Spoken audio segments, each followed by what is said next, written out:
Coming up on City Spotlight, we continue the start of Season 7, and we're back in Tuscola for another on-location episode. We'll talk with Tuscola Mayor Dan Kleiss and Brian Moody, Executive Director of the Tuscola Chamber and Economic Development, about the impact of COVID-19 on Tuscola, plus the latest economic development in Tuscola, and an update on new housing in Tuscola. Then we'll talk Tuscola Schools with Superintendent of Tuscola Schools, Gary Alexander, about the new school year in Tuscola and the impact of COVID-19 on the Tuscola School District. We're on location once again, and we're talking Tuscola here on City Spotlight.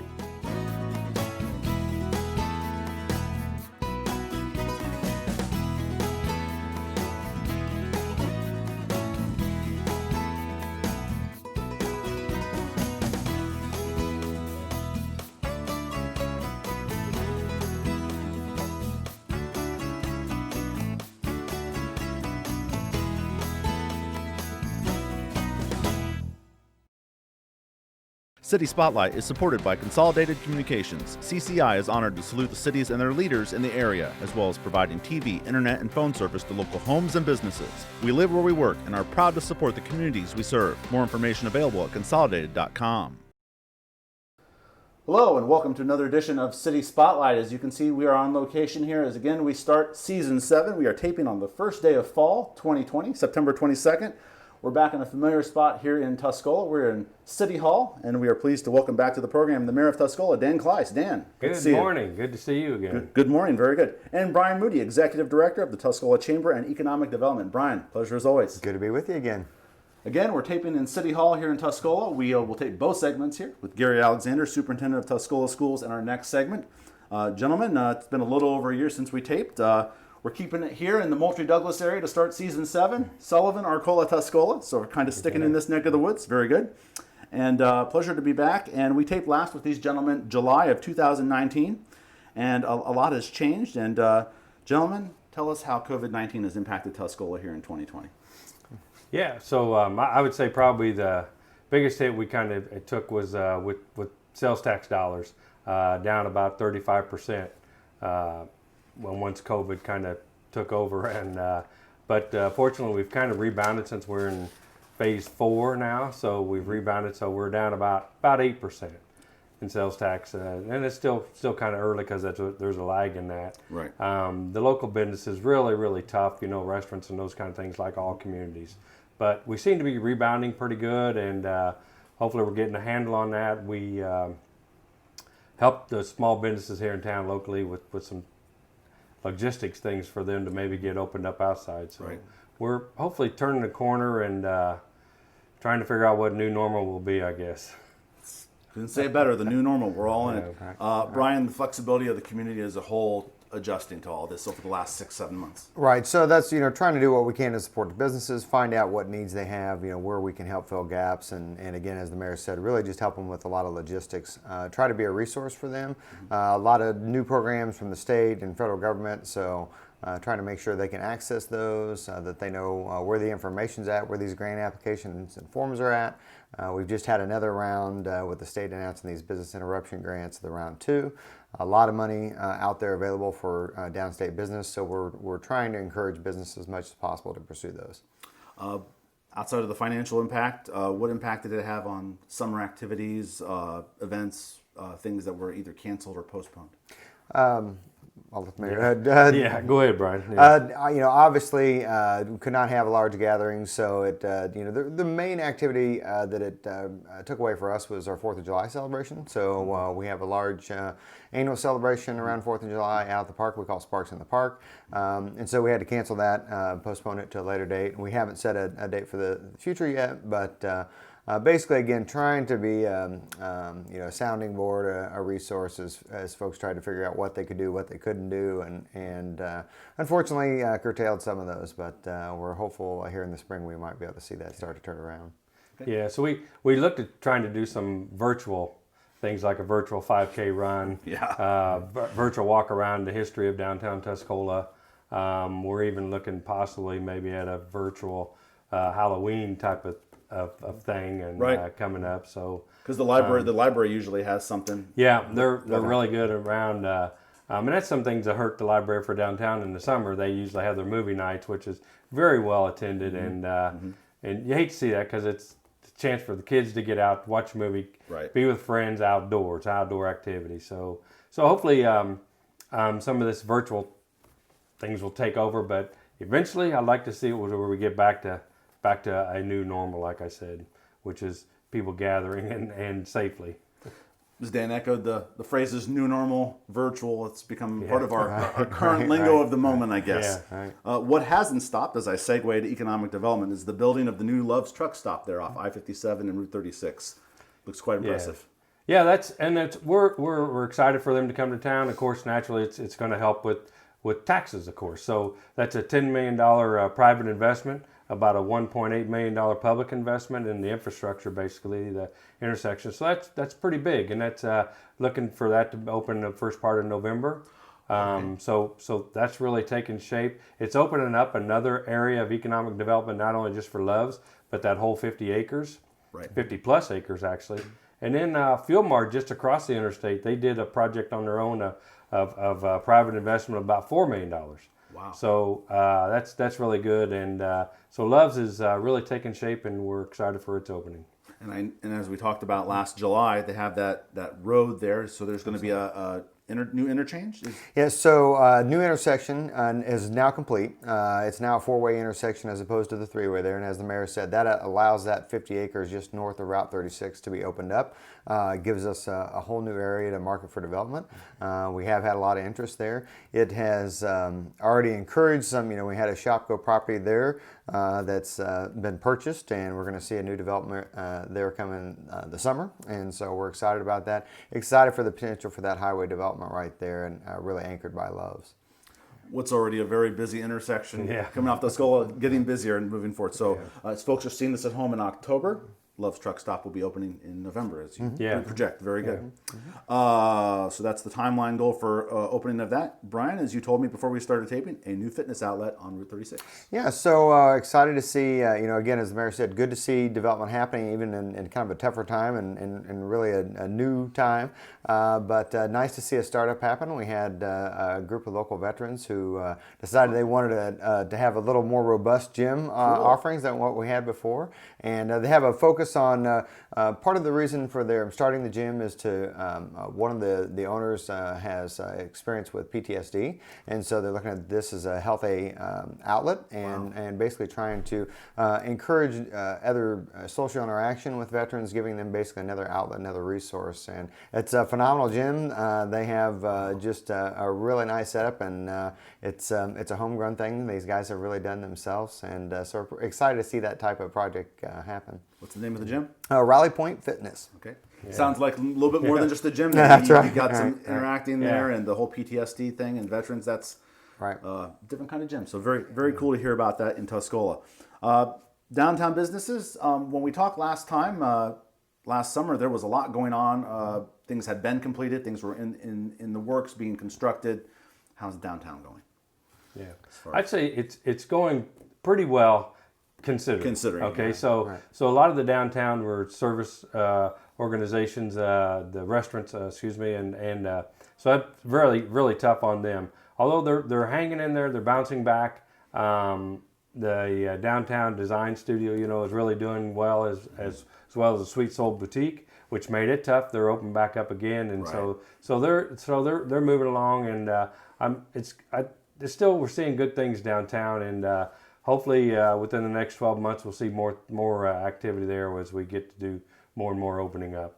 Yeah, kind of tough on those businesses that we talked about last time that had just kind of either started or refurbished. Kind of a tough break for them a few months They did later. a nice job. Several of our restaurants really did a nice job of pivoting to a carry out business, and we had great local support from those from folks just here in the community who wanted to support those businesses. Really came out strong for them. So I think they've done a nice job of weathering the storm there. Let's move on to public works. Any road work, notable public works stuff that happened over the last year? I think the intersection is probably really the big thing. That was a big, quite a bit, that was a big project, and like I said, well, it really opens up some new access. It's really big. And of course, we have a project going on out at our park, which is through the Department of Natural Resources. We got a 50% grant from them. We're redoing our tennis courts, making them also pickleball courts, which is a very popular sport right now. So I haven't played it myself, but there's a great number of increased population that's trying that out. So as we're speaking, they're actually tearing the old courts out, going to be putting in the new ones hopefully yet this fall. So that's about a $750,000 project for tennis courts, basketball, baseball lighting, all those things out at Irving Park. So we're excited about that and those improvements. Great outlet for the community of Tuscola and others. Irving Park, having lived in Tuscola for a few years, I know Irving Park, just many opportunities to get out and enjoy life. Great resource, great resource. Not too far from Irving Park. Another thing we talked about last time, and as I drove into town today, the North Ward lot there, we have some houses. That's right. Some residential areas. Yeah, and it's a project that probably we've been thinking about for 20 years, probably. Wow. Yeah. Almost 20 years, because I think the school bonds are just about paid off, and so it's got movement on there. There's actually 4 homes constructed on there already. I think at least one is sold, maybe another one, and 2 more lots, I believe, are already sold. So we're excited for that development to keep going, and as well as our development out of Forest Glen by the new North Ward is continuing to build out. So it's nice to see people moving and building new homes in Tuscola. Certainly transforming with the North Ward lot. That's a big plot there. Obviously, there was a school there many years ago, Right. And definitely transforming that neighborhood there. So, and from what I saw there's some nice looking development. Yeah. Okay. Yeah, we're excited about that. All right. Absolutely. Very good. As we wrap up here, gentlemen, in our last couple of minutes with Dan and Brian, what do you like to say to the folks of Tuscola and the community during these tough times, and how they've conducted themselves and the community, and obviously we're seeing progress with things being developed and new business. So Yeah, I guess I'd really like to say thanks to everybody for hanging in there during the pandemic here, and it's tough because the social media just kind of like wants to take over itself, and sometimes I think bring people down, and so I appreciate the fact that the Tuscolans want to try to stay positive, make good things happen, and hang in there. That's what I'd like to say to them. Brian, any thoughts? Yeah, just we keep that can-do attitude. Keep trying to work and make things happen. We like to say we keep a lot of irons in the fire, and we've been fortunate with everything that's gone on to still see a lot of activity and see a lot of continued opportunity for activity in the future. So we're going to keep after it. Keeping it positive. Words of Dan Kleiss, Brian Moody. Gentlemen, it's been a pleasure talking with you again here on City Spotlight. Thank you. for having Really us. appreciate it. Thank you very much. And coming up next here on City Spotlight, we'll switch gears and talk Tuscola Schools with Gary Alexander, Superintendent of Tuscola Schools. But first, let's take a look at some of the upcoming activities going on in Tuscola.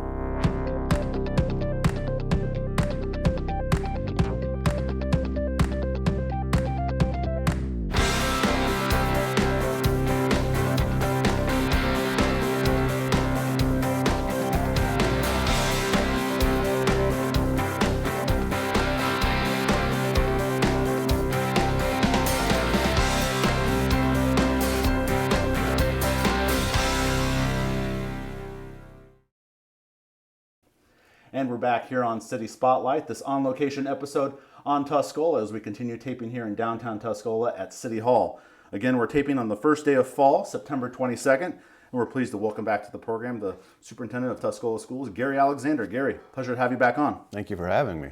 Again, we're taping in City Hall. Last time we taped with Gary was over in Tuscola Schools, but because of COVID-19, we're going to keep things simple here and, That's right. and tape with everyone in the same place. Gary, pleasure to have you back on. A lot has changed in the last year since we last talked with you.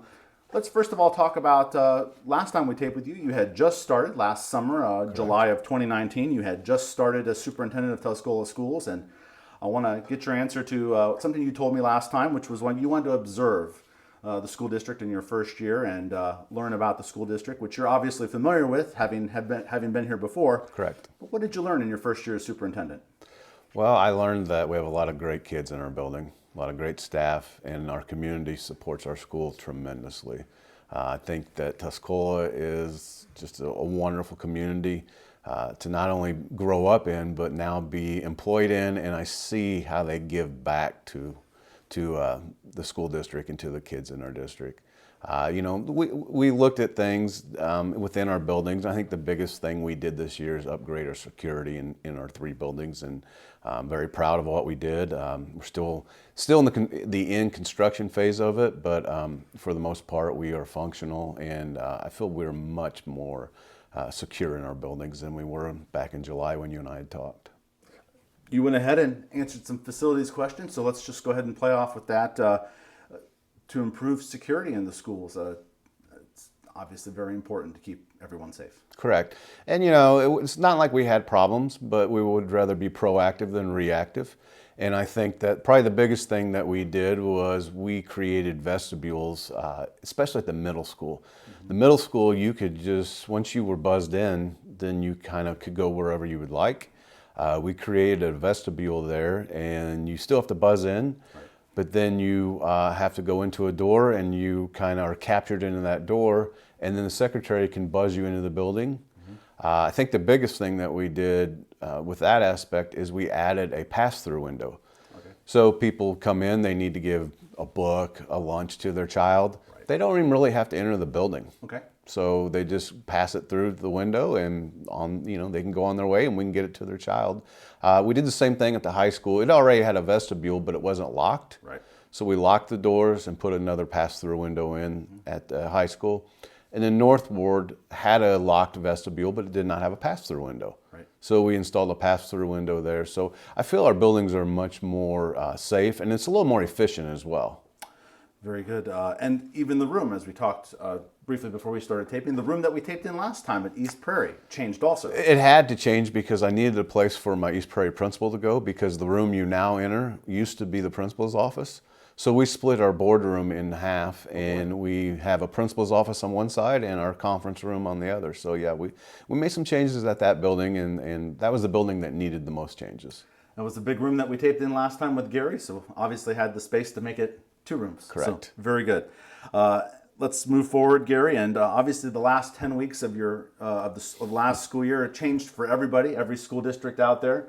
How did you guys react to COVID-19 when it hit in the middle of March? It was a crazy time. It was definitely a crazy day for me. I actually had a vacation day that day. Wow. And we had sold our old house, so we were packing our house.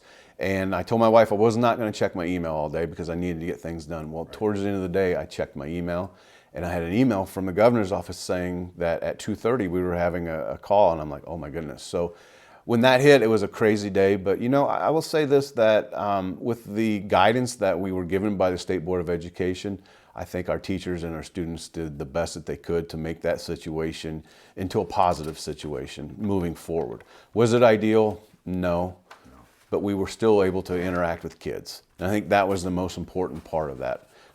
Education kind of was put on a little bit of a back burner there, and it was more about the social aspect of educating kids. And I think that our staff did a wonderful job.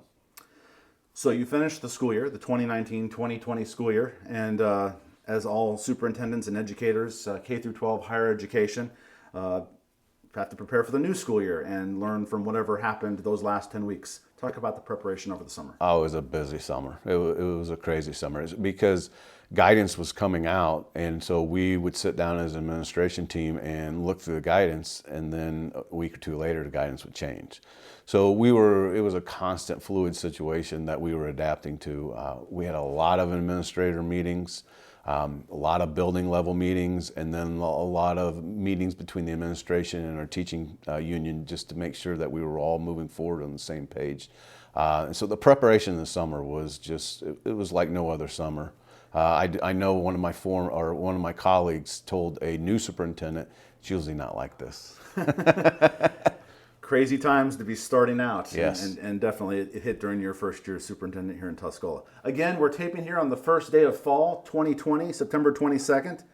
Tell us about the current new school year here in Tuscola. When did it start? We pushed it back a week, so we actually started August 24th. We pushed it back a week just to give us a little bit more time to prepare and, to be honest, to let all of our cleaning supplies that we had ordered, because obviously we have ordered more than normal, to get delivered. It's going well. We have offered the option of remote learning and in-person learning. We have about 20% of our kids do remote learning and 80% are in person. So our remote learners, it's different at each building. The high school building, our remote learners log in to their schedule just like they were in the classroom. They're just on a computer screen. It's going well. A few hiccups here and there. One day our internet went out. Wasn't due to us, it was the internet provider, and that kind of caused a little bit of a wrinkle. But we managed to get through that because it was only down for about 20-25 minutes. So I would say it's going very well in the classroom. So you answered my next question, which was how is it going? In our last City Spotlight episode, we talked in our COLA, we talked with Dr. Mulligan, the superintendent there, so you're our second superintendent. And I think his perspective, and you could probably agree with this, Gary, every community, every school district, every county is definitely in a different situation on how they're handling all these things. Oh, I believe it, yeah, I believe that is correct. I think every school district, every community wants different things, COVID or not COVID, and I think that we had to listen to what our community wanted to do, and our community wanted to be in person. Some communities want to be remote, some wanted a hybrid mix, and so I think that Dr. Mulligan is correct. You have to know the pulse of your community and understand what direction they want to go. Well said. Thank you for your perspective on that. So moving forward, obviously things could change. We're obviously in fall now, and with fall we know the weather changes and different typical annual illnesses come about. Correct. What do you see in your crystal ball? How moving forward here, as folks are seeing this in October? How do you see things going forward here, and how you guys are prepared for whatever scenario? I think the biggest thing we have done is look at the Department of Health guidelines for exclusion from school, and we have followed that very thoroughly. And in those guidelines, it does give you, the opportunity to understand students' baselines. So if a student has a hay fever, from allergies, and so that's something we talk with our parents about and get an understanding of, okay, is this normal for them or not normal? And I think that's something that we just have to do. And I think the biggest thing I've been preaching not only to our staff and is to the community is we have to communicate with one another. Right. I think that's the biggest key in moving forward. We're going to have flu season, but we have to determine what is flu, what is normal, and what is COVID symptoms. Unfortunately, they're the same. That's for another show in place. So we'll leave it to the health experts to discuss that. We'll leave that out of the City Spotlight for now. Thank you very much, Gary, for that perspective also. And I can't not ask you about high school athletics, and they've been impacted. As we know in Tuscola, high school athletics, very big. Tuscola football, very big. Talk about all the athletes and coaches and how they're dealing with a strange fall. Very strange fall. I think the one positive I can say that came out of this is we've had some athletes who maybe haven't done golf or cross country, and now they're doing golf or cross country because, football and volleyball are not scheduled at this time. So, it's a difficult situation for our athletes. They want to play. I want to watch them, but we have to follow the guidelines. And I think that, it's a little frustrating because you see all the states around us are able to play and we're not. But unfortunately, we have to follow those guidelines. I think our coaches and our students understand that. We have conditioning class in PE in high school for PE, and majority of our athletes are in that. So that aspect hasn't changed. They're still following IHSA guidelines for practices. I guess I shouldn't say practices for preparation. Contact days, so they're still doing that. So we're just hoping that we will be getting word from the governor that we're able to do competitive games. And spring football, possibly. Spring football. Sounds pretty good. I'm a big time football fan. Gary, as we wrap up with you, we appreciate your time here again on City Spotlight.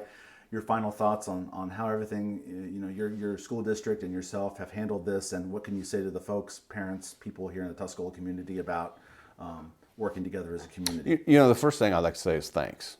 I think that our parents have done a great job of understanding. Have they always understood? No, but they've had a great job of being patient, because I haven't always understood either. And, I think that they understand that we're just following the guidelines set forth on us, and we just want everybody to be safe. And I just want to tell the community, keep communicating with the school and the buildings, and I think that moving forward, we're going to move in a positive direction that we've been going.